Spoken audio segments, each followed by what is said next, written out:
These catfish swim upside down, make squeaking noises, and have other fish raise their fry. We are talking none other than Synodontis catfish today, so stay tuned.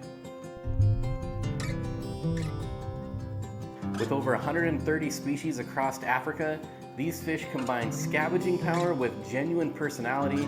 So if you're ready to meet some of the best bottom dwellers in the hobby that will actually interact with you and not hide all day, then let's get started. So like I said, there's over 130 described species. We're only going to cover about 10 of the most common species found in the hobby.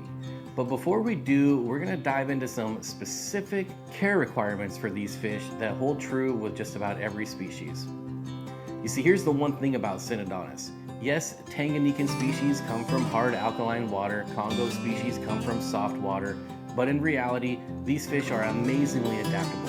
I've successfully kept Tanganyikan petricola and Congo species like Burchardi in the same tank with the same water parameters, so as long as you're not going into the extremes, keep your pH between 6.5 to 8, temperature 74 to 80, and all of these Synodontis I'm going to show you today will thrive in your typical aquarium. Also, there's some literature out there that says these guys are herbivores.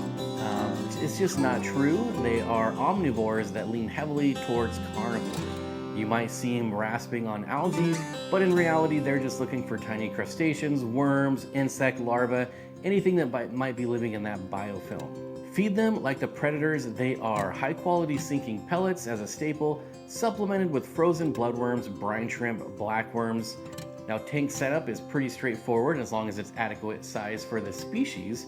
Provide plenty of hiding spots, caves, rock piles, driftwood, and one thing that I find very crucial is soft sand substrate to protect their barbels. Just like Corydoras, you don't want them on sharp rocks, gravel, round gravel, okay, round smooth gravel, but still sand is always going to be ideal for these species.